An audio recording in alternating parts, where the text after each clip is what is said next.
Hello friends, welcome to my YouTube channel. आज हम लोग बीए हिस्ट्री फिफ्थ सेमेस्टर के सेकंड पेपर की 7th यूनिट मुग़ल काल में बैंकिंग का विकास पढ़ेंगे। शुरू करते हैं। भारतवर्ष में बैंकिंग व्यवस्था का इतिहास मुग़ल काल के पूर्व से ही मिलता है। इस काल में पहले से ही चली आ रही बैंकिंग व्यवस्था और विकसित हुई। वास्तव में प्राचीन काल से ही भारत में एक व्यवस्था के अंतर्गत धन का हस्तांतरण एक स्थान से दूसरे स्थान तक एक व्यक्ति से दूसरे व्यक्ति को हो रहा था। सूदखोरी भी प्रचलित थी। सेठ साहूकार आदि मुख्यतः व्यापार करते थे। वे साथ साथ बैंकर का कार्य भी करते थे। यानी जो मुग़ल काल में जो बैंकिंग व्यवस्था थी वो सेठ साहूकारों के अधीन थी।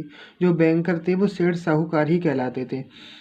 पिता द्वारा अर्जित धन का उपयोग उसके पुत्र और वंशज करते आ रहे थे, जिससे धन की निरंतर वृद्धि होती रही।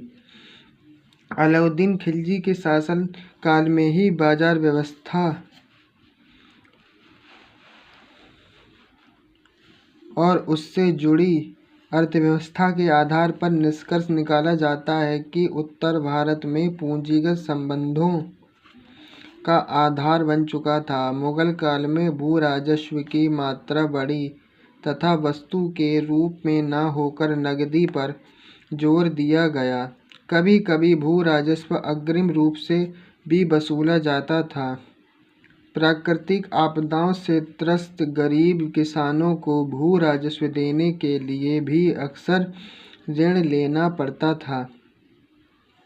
दूसरी तरफ व्यापारियों साहूकारों का एक वर्ग ऐसा था जिसके पास धन निरंतर बढ़ता जा रहा था। उन्होंने ब्याज दर पर ऋण देकर तथा सामानों को गिरवी रखकर अपने धन में वृद्धि की। मुग़ल काल तक बैंकिंग व्यवस्था काफ़ी विकसित हो चुकी थी। इस काल में बैंकर मुख्य रूप से 3 प्रकार के कार्य करते थे। पहला कार्य क्या था? मुद्रा का विनिमय करना तथा ब्याज पर ऋण देना। दूसरा कार्य था हुंडी जारी करना और उसका भुगतान करना। हुंडी आगे पढ़ेंगे हम लोग इसी वीडियो में, चैनल पर बने रहिए। माल का बीमा करना। अब देखते हैं पहले मुद्रा विनिमय क्या थी। मुद्रा का विनिमय करना तथा ब्याज पर ऋण देना। मुग़ल काल में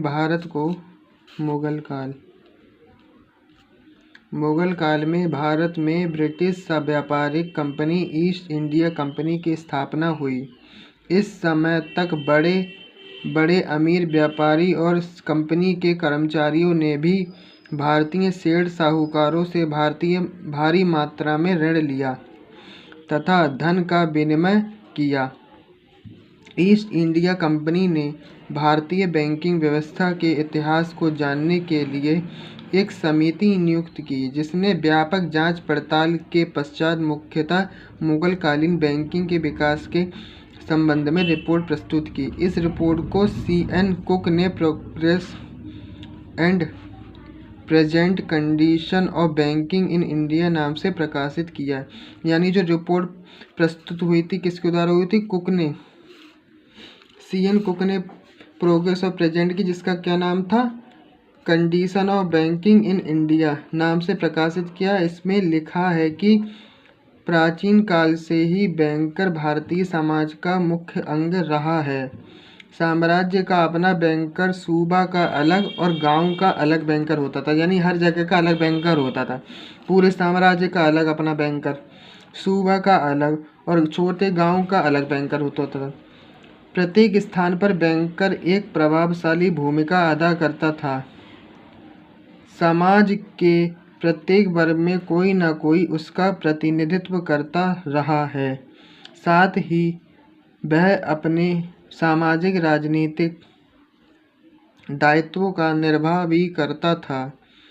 नतूरी ने लिखा है कि मुगलकालीन बैंकर जनता के बीच धन का लेनदेन बाकायदा हिसाब किताब रखकर और ब्याज निर्धारित करके करते थे। अब पढ़ेंगे हुंडी। हुंडी मुगल काल में बैंकिंग व्यवस्था केवल कर्ज देने और ब्याज वसूल करने तक ही सीमित नहीं थी, बल्कि आधुनिक संदर्भ में कहें तो ड्राफ्ट भी जारी किया जाता था। मुगल काल में प्रचलित हुंडी की तुलना आज के बैंक ड्राफ्ट से की जा सकती है। हुंडी का एक विनिमय बिल होता था जिसमें एक निश्चित स्थान पर वर्णित धनराशि के भुगतान का वचन दिया होता था। एल.सी. जैन ने हुंडी को निम्नलिखित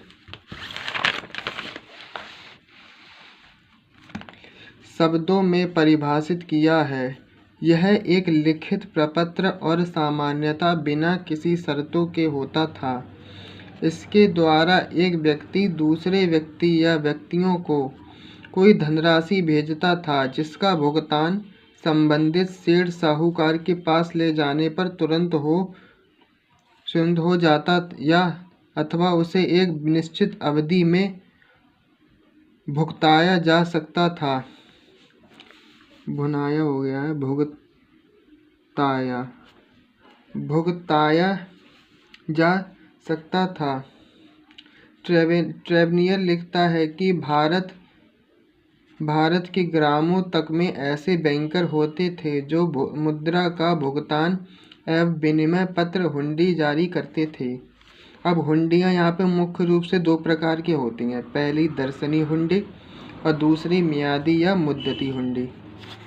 पहले दर्शनी हुंडी देखेंगे। दर्शनी हुंडी ऐसी हुंडी की प्रचलित परंपराओं के अनुसार पेश करते ही इसमें निम्नलिखित धनराशि का भुगतान कर दिया जाता था। आमतौर पर यह हुंडी ऐसे व्यक्ति को दी जाती थी जो लब्ध प्रतिष्ठित यानी विश्वासी हो और उसकी साख अच्छी हो। दर्शनी हुंडी भी दो तरह की होती थी, एक सहजोग और दूसरी धनीजोग हुंडी। अब पढ़ेंगे मियादी हुंडी।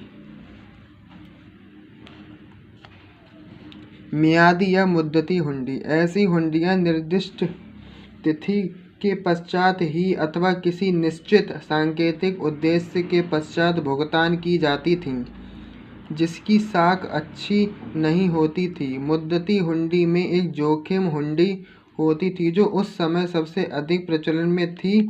इस किस्म की हुंडी का भुगतान माल सुरक्षित पहुंचने के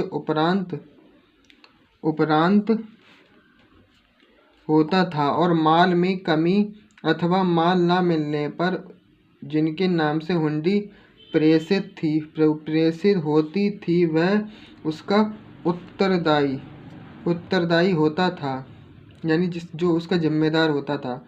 हुंडी भेजने वाले अपने जोखिम की रकम वसूल करता था। इस तरह के हुंडी की कमीशन की दर भी अधिक होती थी। अब इसकी और ऐसी हुंडी लिखने वाला बैंकर तथा बीमा दाता दोनों का कार्य करता था। अब पढ़ेंगे बीमा प्रणाली, जिसकी तीसरा भाग है। मध्यकाल में आधुनिक समय की तरह यद्यपि बीमा प्रणाली विकसित नहीं थी, परंतु विभिन्न प्रकार की वस्तुओं जैसे अनाज, कपड़ा, अफीम, तंबाकू और अन्य व्यापारिक वस्तुओं का बीमा एक स्थान से दूसरे स्थान तक भेजने के लिए किया जाता था। सर्राफ आमतौर पर बीमे का कार्य भी किया करते थे। उस काल में जहाज़ों के माल का बीमा भी किया जाता था। सूरत से कालीकट तक के लिए समुद्री मार्ग से बीमे की दर 4.5% थी। बीमा प्रणाली के अंतर्गत यह शर्त भी होती थी कि किन किन परिस्थितियों में माल खो जाने पर बीमे का भुगतान किया जाएगा और किन परिस्थितियों में नहीं। उदाहरण के लिए अंग्रेजों ने अपने एक जहाज के माल का बीमा सूरत से करवाया। तत्पश्चात 1652 से 1654 में अंग्रेज डच युद्ध छिड़ जाने से डचों ने अंग्रेजों के कई जहाज़ों को पकड़ लिया, जिसमें वह जहाज़ भी था जिसका बीमा हुआ था। अंग्रेजों ने अब बीमा करने वाले सर्राफ से बीमे की राशि भुगतान करने को कहा तो सर्राफ ने यह कहकर भुगतान करने से इनकार कर दिया कि जिस समय बीमा हुआ था उस समय शांति थी और युद्ध नहीं छिड़ा था। सूरत के गवर्नर ने भी सर्राफ के पक्ष में ही निर्णय दिया। आज हमने फ्रेंड्स पढ़ा banking, development of banking system during Mughal period. इससे पहले इस हिस्ट्री फिफ्थ सेमेस्टर के सेकंड पेपर से रिलेटेड यूनिट्स की वीडियो हम अपने चैनल पर अपलोड कर चुके हैं और उसकी हमने एक प्रॉपरली प्लेलिस्ट बनाई है, आप उसे भी जाके देख सकते हैं। और चैनल को लाइक और सब्सक्राइब करें। धन्यवाद।